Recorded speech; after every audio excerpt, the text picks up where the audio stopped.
السلام علیکم ورحمۃ اللہ وبرکاتہ۔ الحمد للہ رب العالمین والصلاة والسلام علی سید الانبیاء والمرسلین وعلی آلہ واصحابہ اجمعین۔ اعوذ باللہ السمیع العلیم من الشیطان الرجیم، بسم اللہ الرحمن الرحیم۔ کل رات کو ریسٹرڈ جماعت المسلمین کے ایک عالم نے اہل حدیثوں کو پیغام بھیجا، جس میں انہوں نے ایک اہل حدیث خطیب صاحب کی تقریر سنائی، جو شیخ خطابت میں جو جمہوریت پر گفتگو فرما رہے تھے، اور عبدالحمید صاحب نے ان کی باتوں سے غلط نتائج اخذ کیے۔ اس کا جو خلاصہ بتایا، لب لباب بتایا، اپنے الفاظ میں وہ باتیں کہہ دیں کہ جو شاہ صاحب نے اپنی تقریر میں نہیں کی تھیں۔ بہرحال اگر شاہ صاحب بھی کرتے تو وہ اتنی غلط ہوتی جتنی کہ کوئی اور کرتا، چونکہ کفر و شرک کے فتوے لگانے سے پہلے دلائل پر غور کرنا چاہیے کہ جن دلائل کی بنیاد پر ہم کفر و شرک کے فتوے لگا رہے ہیں، وہ دلائل ان کے افعال اور اعمال پر منطبق ہو بھی رہے ہیں یا نہیں۔ جس بنیاد پر، جس ریزن پر ہم ایک چیز کو کفر و شرک قرآن و سنت سے ثابت کرتے ہیں، قرآن و سنت سے ہی ثابت ہو سکتا ہے، اپنی طرف سے تو کسی چیز کو کفر و شرک نہیں کہہ سکتے۔ اب ہم کسی کو کہہ رہے ہیں کہ بھئی یہ اس کفر و شرک کی وجہ سے جو ہے مشرک ہے یا کافر ہے، یا اس کے عمل میں کفر و شرک پایا جاتا ہے، یہ کفر و شرک کا مرتکب ہے، تو ہمیں دیکھا جائے گا کہ وہ عمل اس کے اندر پایا جاتا بھی ہے یا نہیں۔ پر الجمہوریت کے حوالے سے جب ہم نے دیکھا تو سید مسعود احمد صاحب نے دو کتابوں میں کچھ بحث کی ہوئی ہے، یعنی عام جو کتابیں ہیں ان کی۔ ایک ان کی توحید المسلمین ہے، جس کے آخر میں یعنی چند صفحات پر اس پر بحث ہے، صفحہ 322، 323، 24 اور 25 کے کچھ حصے پر۔ اسی طرح ان کا ایک کتابچہ الجماع ہے، الجماعت کے نام سے، اس کے صفحہ 14، 15، 16 پر بھی جمہوریت سے متعلق کچھ بحث ہے۔ آئیے دیکھتے ہیں، کیونکہ انہوں نے کوئی جو عبدالحمید صاحب نے گفتگو کی شہداد کوٹ والا، اس میں انہوں نے کوئی دلائل وغیرہ نہیں دی ہے، بس اہل حدیث عالم کی تقریر سنائی اور اپنا من چاہا تبصرہ کر دیا۔ تو میں نے سوچا کہ علمی گفتگو ان کی اس عجیب و غریب گفتگو سے الگ پیش کی جائے۔ تو دلائل جو ہیں وہ سید مسعود احمد صاحب نے دیے ہیں جمہوریت کے خلاف۔ آئیے غور کرتے ہیں کہ سید مسعود احمد صاحب کے دلائل کی کیا حیثیت ہے، اور ان سے کیا بات ثابت ہو رہی ہے، اور کیا چیز کفر و شرک ثابت ہو رہی ہے، اور وہ چیز ہمارے ہاں جو کتاب و سنت کے دعوے دار ہیں، دیندار ہیں، کتاب و سنت کو ماننے والے ہیں، توحید اور اسلام پر قائم ہے اور کفر و شرک سے بیزار اور بری ہیں اور بچے ہوئے ہیں، وہ جمہوریت کی وجہ سے کافر مشرک ثابت ہوتے ہیں یا نہیں۔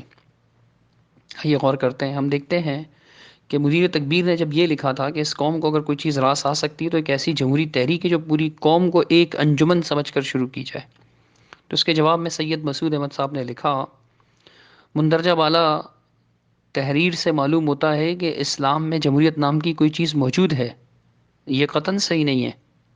مسعود احمد صاحب کہہ رہے ہیں کہ اسلام میں جمہوریت نام کی کوئی چیز نہیں ہے، یہ قطعاً صحیح نہیں ہے۔ اسلام میں شورائیت ہے، جمہوریت نہیں۔ آگے لکھتے ہیں کہ شرعیت میں بھی جمہور شریک نہیں ہوتے، بلکہ چند ذی علم اور ذہین اشخاص شریک ہوتے ہیں جن کو خلیفہ منتخب کرتا ہے، جمہور منتخب نہیں کرتے۔ یعنی وہ کہہ رہے ہیں کہ جمہوریت نہیں ہے، شرعیت ہے، شورا فیصلے کرے گی۔ اور شورا کے بارے میں پھر آگے ان کا یہ فرمان ہے کہ اس میں جمہور شریک نہیں ہوتے، بلکہ چند ذی علم اور ذہین اشخاص شریک ہوتے ہیں جن کو خلیفہ منتخب کرتا ہے، جمہور منتخب نہیں کرتے۔ یہ جو جملے ہیں مسعود احمد صاحب کے کہ چند ذی علم اور ذہین اشخاص شریک ہوتے ہیں شورا میں جن کو خلیفہ منتخب کرتا ہے، جمہور منتخب نہیں کرتے، نہ تو یہ قرآن مجید کی کسی آیت کا ترجمہ ہے، اور نہ ہی یہ رسول اللہ صلی اللہ تعالیٰ علیہ وسلم کی حدیث ہے، نہ ہی خلفائے راشدین میں سے کسی کا قول ہے کہ شورا کیسے بنائی جائے گی۔ کہ ہمارے ہاں پارلیمنٹ کو شورا سمجھا جاتا ہے، تو شورا کو، پارلیمنٹ کو شورا کہا جانے کے خلاف ہی مسعود احمد صاحب یہ بات کہہ رہے ہیں کہ شورا کس چیز کو کہا جاتا ہے۔ تو مسعود احمد صاحب نے بتایا کہ بھئی جمہور شریک نہیں ہوتے، بلکہ کیا ہوتا ہے، چند ذی علم اور ذہین اشخاص شریک ہوتے ہیں جن کو خلیفہ منتخب کرتا ہے، جمہور منتخب نہیں کرتے۔ خلیفہ منتخب کرتا ہے، جمہور منتخب نہیں کرتے۔ یہ بات مسعود احمد صاحب نے جو کہی ہے قرآن و حدیث میں نہیں ہے، نہ ہی کسی صحابی نے یہ بات کہی ہے کہ جی شورا جو ہے نا وہ خلیفہ منتخب کرے گا۔ اور اس طرح کا تصور، یعنی ان الفاظ کے ساتھ، نہ تو یہ قرآن و حدیث کا ترجمہ ہے اور نہ قرآن و حدیث سے کوئی ایسی بات ثابت ہوتی ہے۔ فہم ہے ان کا، ایسا یہ سمجھے تھے۔ میں آپ کو عرض کر دیتا ہوں، قرآن مجید میں آپ دیکھیں شورا کا ذکر یا مشورے کا ذکر دو مقام پر ہے۔ سب سے پہلے جو ہے اللہ سبحانہ و تعالیٰ نے اس کا ذکر فرمایا، یعنی کہ سب سے پہلے تو نہیں کہہ سکتا میں، مطلب اللہ تعالیٰ نے دو مقامات پر اس کا ذکر فرمایا، تو آپ سن لیجئے، میں دونوں مقام آپ کے سامنے تلاوت کر دیتا ہوں۔ سب سے پہلے آپ دیکھیں سورہ آل عمران۔ سورہ آل عمران میں اللہ رب العالمین نے ارشاد فرمایا کہ فَبِمَا رَحْمَةٍ مِّنَ اللَّهِ لِنْتَ لَهُمْ۔ یہ سورہ آل عمران سورۃ نمبر 3 آیت نمبر 159، 159۔ فرمایا فَبِمَا رَحْمَةٍ مِّنَ اللَّهِ لِنْتَ لَهُمْ وَلَوْ كُنْتَ فَظًّا غَلِيظَ الْقَلْبِ لَانفَضُّوا مِنْ حَوْلِكَ فاعف عنهم واستغفر لهم وشاورهم في الأمر فإذا عزمت فتوكل على الله إن الله يحب المتوكلين۔ اس آیت قرآنیہ میں اللہ سبحانہ و تعالیٰ نے نبی علیہ الصلوۃ والسلام کو مشورے کا حکم دیا۔ فرمایا فبما رحمت من اللہ، یہ اللہ تعالیٰ کی طرف سے بہت بڑی رحمت ہے اللہ سبحانہ تعالیٰ کی کہ آپ صلی اللہ تعالیٰ علیہ وسلم ان کے لیے نرم کر دیے گئے۔ اگر آپ بدخلق ہوتے، خلق آپ کا اچھا نہ ہوتا، سخت دل ہوتے، تو یقیناً وہ آپ کے گرد سے منتشر ہو جاتے۔ لنفضوا، یعنی آپ کے ارد گرد جو جمع رہتے ہیں تو یہ آپ سے منتشر ہو جاتے۔ فاعف عنہم، بس آپ ان سے درگزر فرمایا کریں۔ واستغفر لہم، ان کے لیے استغفار کیا کریں۔ وشاورہم فی الامر، اور آپ ان سے مشورہ کر لیا کریں۔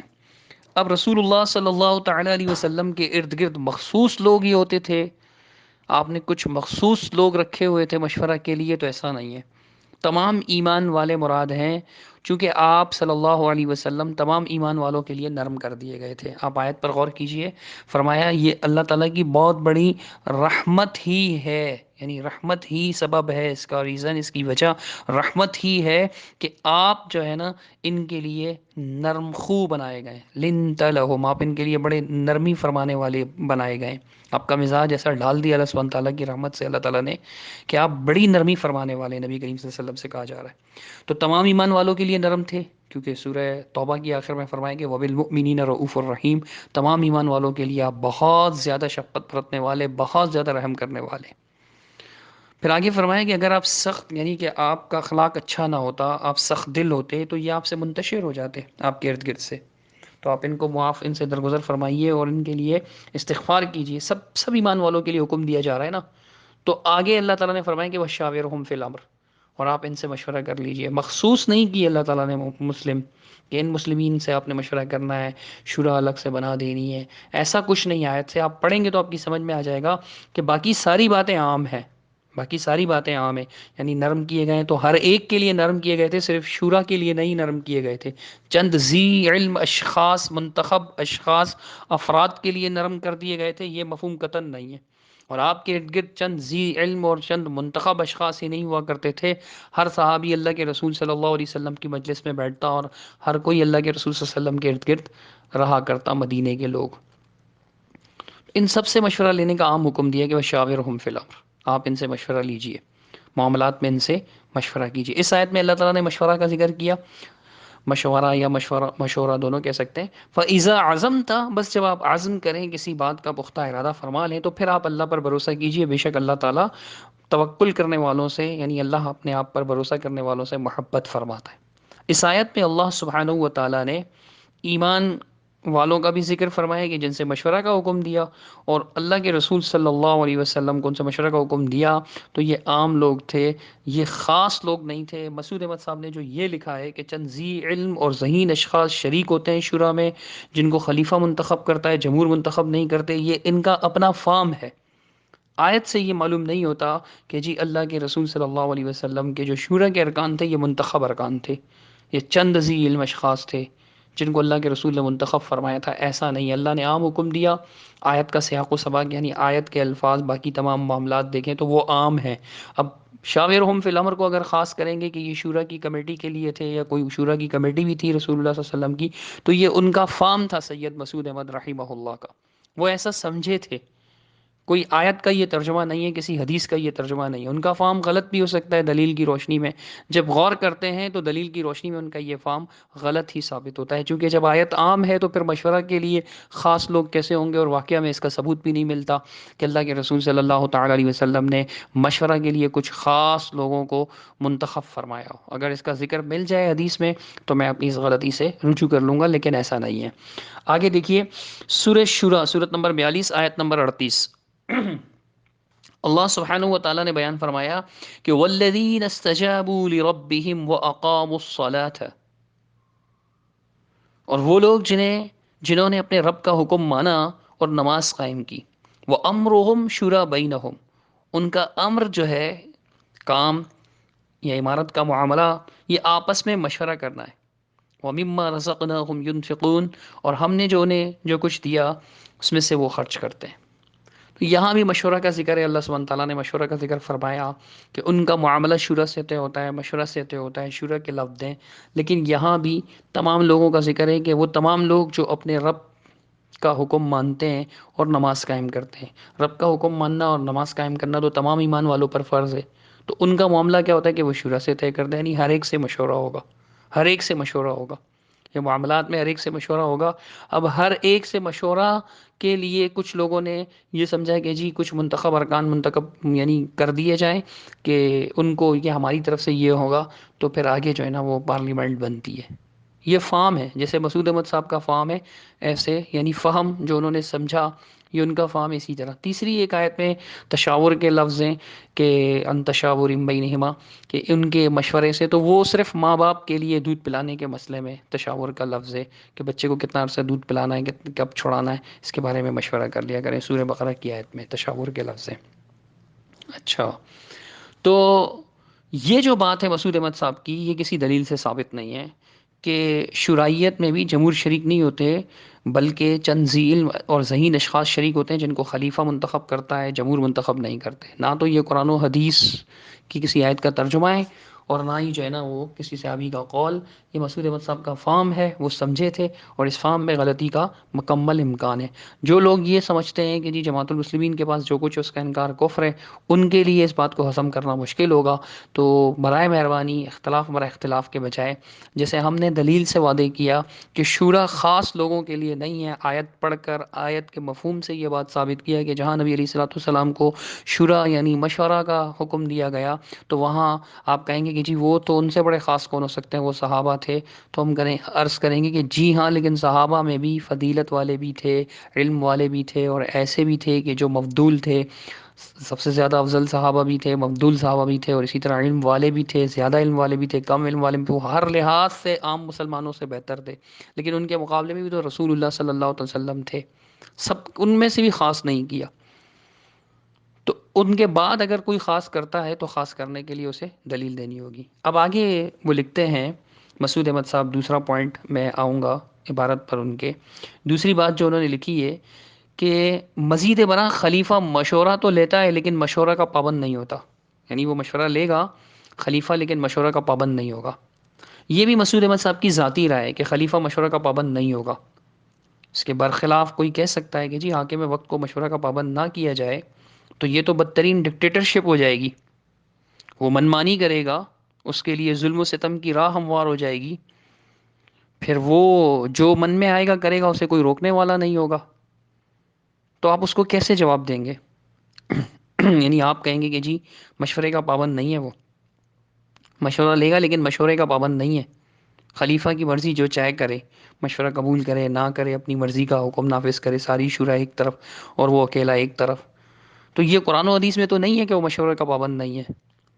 اگر ہے تو مسعود احمد صاحب نے یہاں کوئی بھی آیت یا حدیث نقل نہیں کی ہوئی ہے کہ خلیفہ جو ہے یا حاکم وقت جو ہے، اور صرف خلیفہ ہی کیوں، ملک بھی ہو سکتا ہے. قرآن و سنت میں اس چیز کا ذکر ملتا ہے، یعنی قرآن مجید میں ان چیزوں کا بھی ذکر ملتا ہے. جو بھی حاکم وقت ہو وہ مشورے کا پابند نہیں ہوگا. یہ فام ہے مسعود احمد صاحب کا. قرآن و حدیث میں کہیں بھی یہ بات نہیں ہے کہ مشورہ کا پابند نہیں ہوگا. جو بھی سمجھتا ہے تو وہ ہم سے لڑے نہیں. ہم پر چرب زبانی، بد زبانی، ہیرا پھیری، فراڈ کا الزام لگانے میں محنت کرنے کے بجائے وہ آیت یا حدیث پیش کریں، چونکہ اب ان کی یہ حربے ان کے خود کے ناکام ہو جائیں گے. لوگ ان باتوں میں نہیں آئیں گے جو دلائل کو سمجھنے والے ہیں، جو دیکھیں گے کہ یار کون ہمیں قرآن و حدیث پڑھ کر سمجھا رہا ہے، وعدے کر رہا ہے. آپ کے سامنے یہ آیات ہیں قرآن مجید، آپ کے گھر میں اٹھا کر دیکھیں، محنت سے پڑھیں، سمجھیں. پھر ان سے پوچھیں کہ بھائی یہ کہاں ہے؟ کیا جیسے جمہوریت کفر ہے تو اسے آپ شریعت سازی کو بھی شرک کہتے ہیں نا، دین بنانے کو. تو یہ تو آپ دین بنا رہے ہیں کہ شورا میں چند ذی علم اور ذہین اشخاص ہوں گے جن کو خلیفہ منتخب کرے گا، جمہور منتخب نہیں کر سکتا. تو یہ سب کچھ بھی تو آپ قانون سازی کر رہے ہیں نا، یہ آپ کا بنایا ہوا قانون ہے. تشریع جس کو آپ کہتے ہیں، توحید فی التشریع، توحید المسلمین میں آپ نے عنوان قائم کیا، یعنی قانون سازی، شریعت سازی. اس میں بھی اللہ ہی کو یعنی حاکم ماننا ہے. بے شک ایسا ہی ہے، لیکن یہ آپ بھی تو ایک قانون بنا رہے ہیں نا، تو اس کی دلیل تو نہیں دی آپ نے کوئی.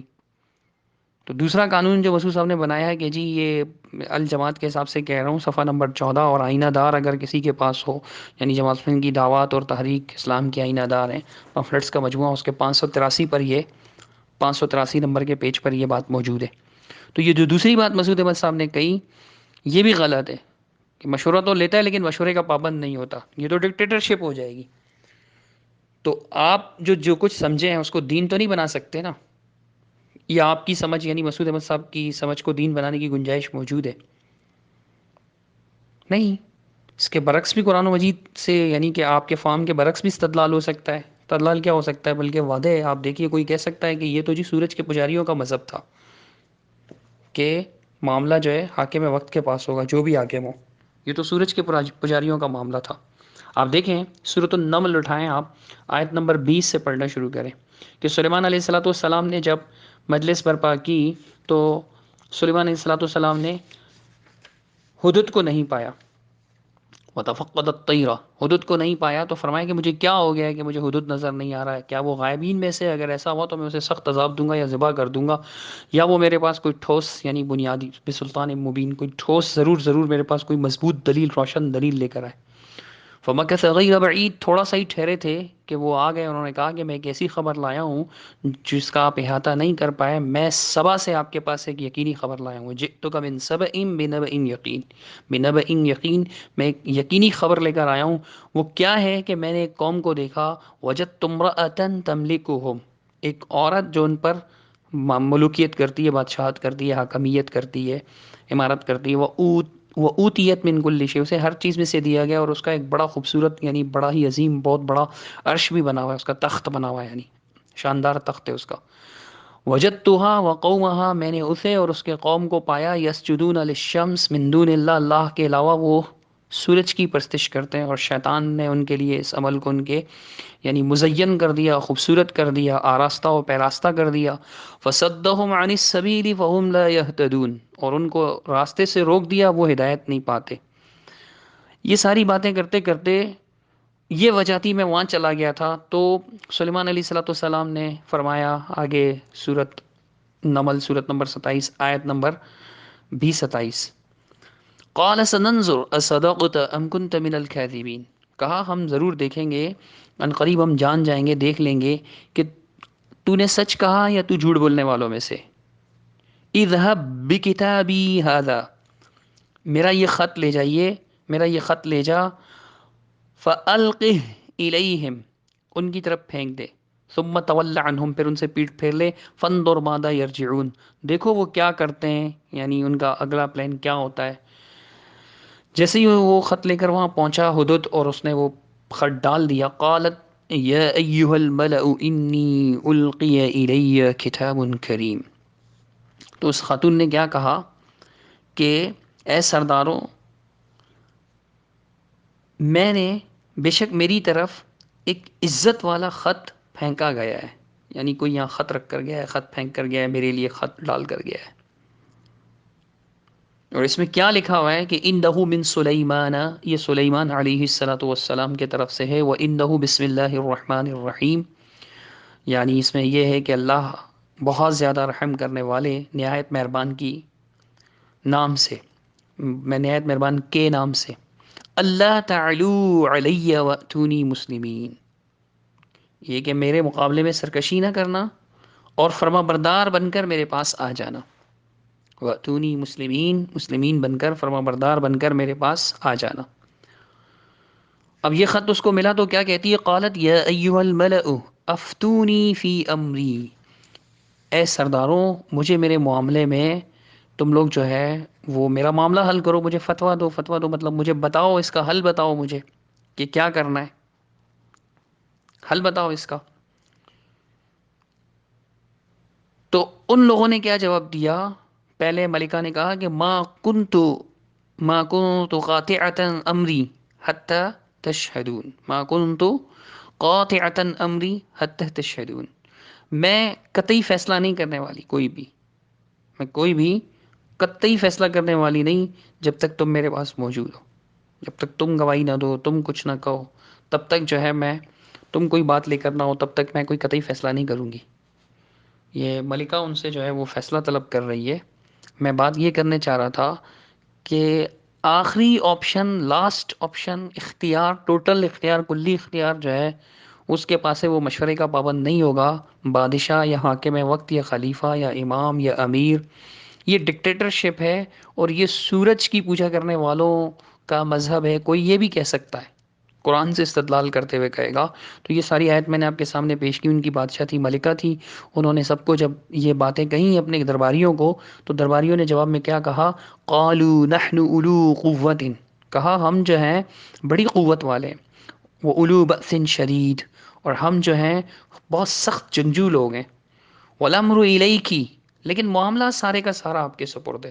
والامر الیک، اختیار آپ کے سپرد ہے. فانظری ماذا تأمرین، بس آپ دیکھیے آپ کیا حکم کرتی ہیں. تو کیا حکم دیتی ہے؟ حکم تیرا چلے گا، فیصلہ تیرے ہاتھ میں. تو وہ کہہ سکتے ہیں کہ جی یہ دیکھیے یہ تو پورا ڈکٹیٹرشپ جو ہے نا وہ سورج کی پوجا کرنے والے ملکہ سبا کی قوم کا مسئلہ تھا کہ جی مشورہ نہیں ہوگا، بس مشورہ لے گی بھی تو فائنل جو ہے نا وہ ڈیسیجن جو ہے اسی کے ہاتھ میں ہوگا، وہ مشورے کی پابند نہیں ہوگا، مشورے کا پابند نہیں ہوگا. وہ کہہ سکتے ہیں یہ تو وہی والی بات ہو گئی جو سورج کے پجاریوں نے کہی تھی. کیوں مشورے کا پابند نہیں ہوگا؟ کیا دلیل ہے آپ کے پاس اس بات کی؟ یہ تو ڈکٹیٹرشپ آپ اس کو دے رہے ہیں، وہ جو چاہے کرتا پھر جو اشکالات آپ جمہوریت پر پیش کرتے ہیں وہ سارے اشکالات ان پر بھی آئیں گے. تیسری بات میں کرنا چاہوں گا اس سلسلے میں، مسعود احمد صاحب نے جو کی ہے وہ کیا ہے؟ مسعود احمد صاحب نے لکھا کہ جمہوریت کا دار و مدار اکثریت پر ہے، اور اکثریت کا جو حال ہے وہ کسی پر مخفی نہیں. اللہ تعالیٰ فرماتا ہے وَلَكِنَّ أَكْثَرَ النَّاسِ لَا يَعْلَمُونَ. یہ تیسری بات ہے اس سلسلے کی، جو مسعود احمد صاحب نے ایک پیرے میں لکھی ہے. میں اس کو اپنے طور پر سمجھانے کے لیے تیسری بات کہہ رہا ہوں. آپ دیکھیں جمہوریت کا دار و مدار اکثریت پر، اور کہہ رہے ہیں کہ اکثریت کا حال جو ہے وہ کسی پر مخفی نہیں ہے، کسی سے چھپا ہوا نہیں ہے کہ اکثریت کا کیا حال ہے. تو کیا فرماتے ہیں سید مسعود احمد کہ وَلَكِنَّ أَكْثَرَ النَّاسِ لَا يَعْلَمُونَ. اللہ فرماتا ہے لیکن اکثر لوگ علم نہیں رکھتے. سورہ یوسف 40 اور سورہ روم 30 پیش کیے. ٹھیک ہے، تو اب سورہ یوسف کی جو 40 نمبر کی آیت پیش کی ہے کہ اکثر لوگ نہیں جانتے، یہاں بات توحید کی چل رہی ہے. سیاق و سباق تو دیکھا جائے گا نا قرآن مجید کا، کانٹیکس جس کو کہتے ہیں، کانٹیکس، پس منظر، کہ کس پس منظر میں گفتگو ہو رہی ہے، کس معاملے میں گفتگو ہو رہی ہے، کہاں آپ لے کر جا رہے ہیں. توحید کی بات چل رہی ہے. اللہ سبحانہ و تعالیٰ فرماتا ہے کہ یوسف علیہ الصلوۃ والسلام نے ان کو دعوت دیتے ہوئے کہا کہ ما تعبدون من دونه الا اسماء سمیتموها انتم وآباؤکم ما انزل اللہ بها من سلطان. کہ جن چیزوں کی تم پرستش کر رہے ہو، پوجا پاٹ کر رہے ہو، عبادت کر رہے ہو اللہ کے علاوہ، یہ کچھ نہیں ہے مگر چند نام ہیں جن کی تم پوجا پاٹ کر رہے ہو. انتم و آباؤکم، تم بھی اور تمہارے باپ دادا بھی. اللہ تعالیٰ نے ان کے لیے کوئی واضح دلیل نازل نہیں کی، سلطان نازل نہیں کی. ان الحکم الا للہ، حکم صرف اللہ کا، اللہ کے سوا کسی کا نہیں. ہمارا اللہ تعبدوا الا ایہ، ہمارا اللہ تعبدوا الا ایہ، اس کا یہ حکم ہے، اس نے یہ حکم دیا کہ تم عبادت نہ کرو مگر صرف اسی کی. ذالک الدین القیم، یہی دین قیم ہے. ولکن اکثر الناس لا يعلمون، لیکن اکثر لوگ نہیں جانتے. یعنی جو لوگ غیر اللہ کی عبادت کرتے ہیں ان کی بات چل رہی ہے کہ اکثر لوگ نہیں جانتے. یوسف علیہ السلام اپنی قوم کو مخاطب ہے مصر میں. تو اب مصر کے جو لوگ ہیں وہ تو فرعون کی پوجا کیا کرتے تھے، اس وقت کے بادشاہ کی پوجا کیا کرتے تھے، اس وقت کے بادشاہ کی پوجا کیا کرتے تھے. تو یوسف علیہ الصلوۃ والسلام ان سے کہہ رہے ہیں کہ اکثر لوگ نہیں جانتے اس بات کو جو میں توحید کی دعوت دے رہا ہوں. تو اس وقت تو اکثر لوگ توحید کی دعوت کو نہیں جانتے تھے. اب یہاں پر ہر جگہ تو یہ بات فٹ نہیں آئے گی نا. چلیں آگے بھی دیکھیں. دوسری آیت جو ہے نا سورہ سورہ روم کی پیش کی. اب سورہ روم بھی اگر آپ پڑھیں گے تو آپ دیکھیں گے سورہ روم کی آیت نمبر انہوں نے جو ہے 30 پیش کی ہے، لیکن اگر آپ 28 سے دیکھیں گے تو وہاں بھی توحید کا مضمون ہے. مثلا اللہ تعالیٰ نے فرمایا کہ ضرب لکم مثلا من انفسکم هل لکم مما ملکت ایمانکم من شرکاء. فرمایا کہ اللہ تعالیٰ نے تمہارے لیے خود تمہیں میں سے ایک مثال بیان کی ہے. کیا تمہارے لیے ان غلاموں میں سے جن کے تم مالک ہیں، تمہارے دائیں ہاتھ، کوئی بھی اس رزق میں شریک ہیں؟ تمہارے غلاموں میں سے کوئی شریک ہے؟ آج کی مثال سمجھنا چاہیں تو مالک اور ملازم کو سمجھ لیں، سیٹھ اور ملازم کو سمجھ لیں، باس اور ملازم کو سمجھ لیں. کیا آپ اپنے ملازم کو اپنے رزق میں، اپنے مال میں شریک کرتے ہیں؟ نہیں. تو ایسے غلاموں کو تم لوگ شریک کرتے ہو؟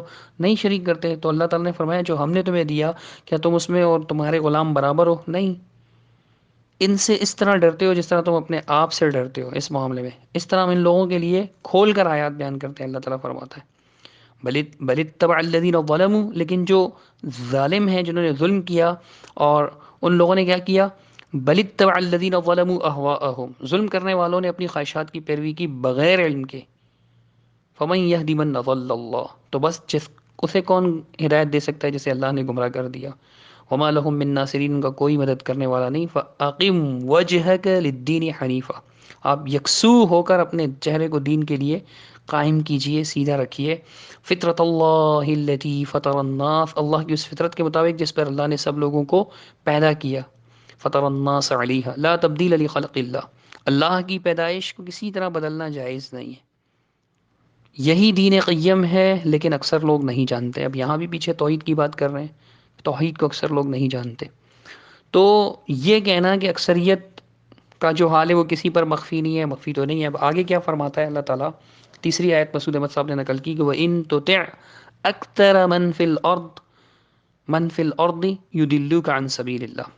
اور اے رسول اگر آپ دنیا میں بسنے والے انسانوں کی اکثریت کا کہنا مان لیا تو آپ کو اللہ کے راستے سے یہ بھٹکا دیں گے. اگر اکثریت کا، دنیا میں بسنے والے اکثریت کا آپ نے کہا مان لیا تو یہ آپ کو سیدھے راستے سے بھٹکا دیں گے. اکثریت کی بات ہر صورت میں غلط ہو یہ لازمی نہیں ہے.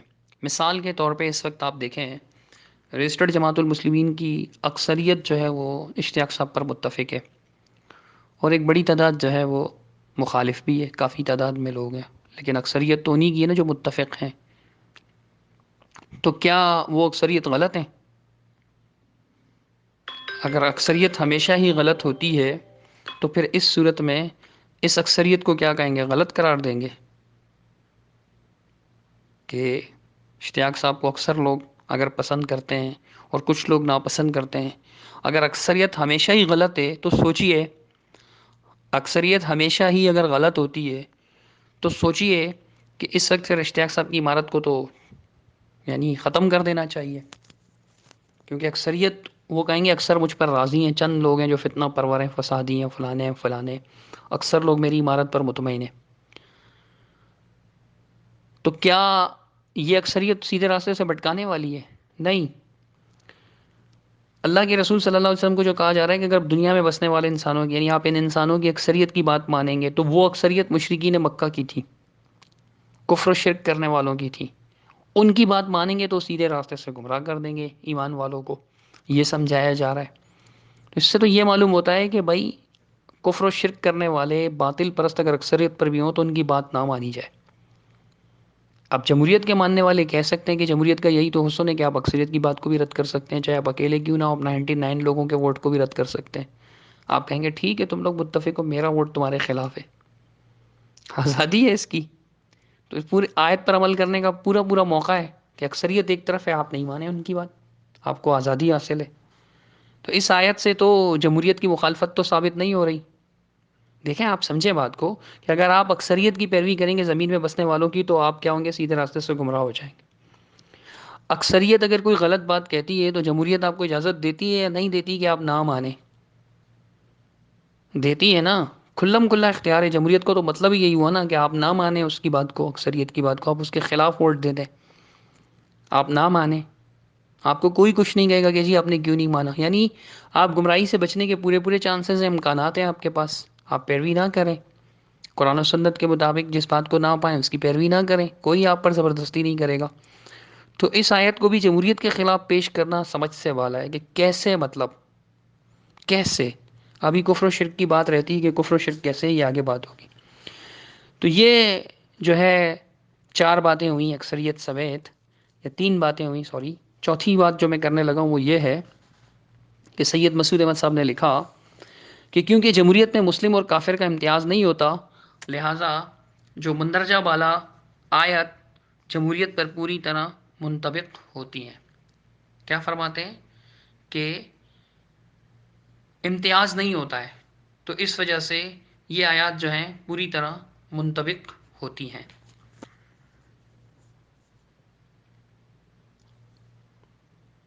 کافر اور مسلم میں امتیاز نہیں ہوتا، لہٰذا مندرجہ بالا جمہوریت پر پوری طرح منطبق ہوتی ہے. اگر یہ بات کہی جائے تو یہاں پر تو مسلم اکثریت ہے، مسلم ممالک میں تو یہ بات فٹ نہیں آئے گی نا.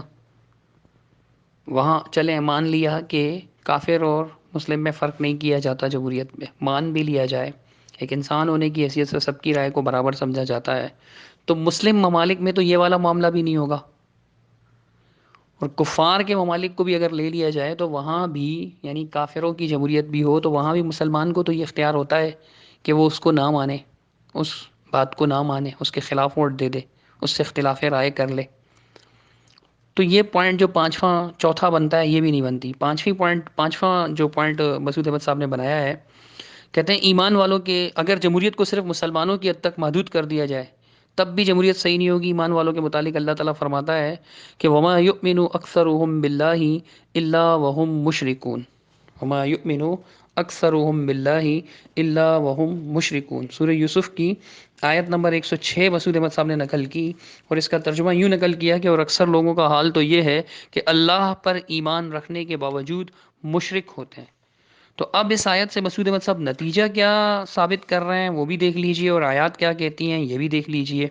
مسعود احمد صاحب اس سے نتیجہ نکال رہے ہیں کہ آیت بالا سے ثابت ہوا کہ ایمان والوں کی اکثریت شرک کی مرتکب ہوتی ہے. تو کیا ایسے لوگوں کی جمہوریت ایسا قانون نہیں بنا سکتی جو شرک یا کفر ہو؟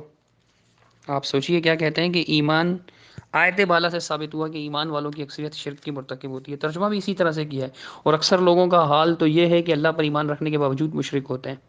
اور پھر کیا کہہ رہے ہیں آگے کہ آیت بالا سے ثابت ہوا کہ ایمان والوں کی اکثریت شرک کی مرتکب ہوتی ہے، تو کیا ایسے لوگوں کی جمہوریت ایسا قانون نہیں بنا سکتی جو شرک یا کفر ہو؟ ایسا قانون تو مطلق العنان حکمران بھی بنا سکتا ہے، ڈکٹیٹر بھی بنا سکتا ہے. کفر و شرک والا قانون تو ڈکٹیٹر بھی بنا سکتا ہے. صرف جمہوریت کا ہی کیا قصور ہے؟ یعنی اگر آپ سارا اختیار ایک فرد کو دے دیں گے، بادشاہ کو، حاکم وقت کو، خلیفہ کو، ایسا تو وہ بھی کر سکتا ہے.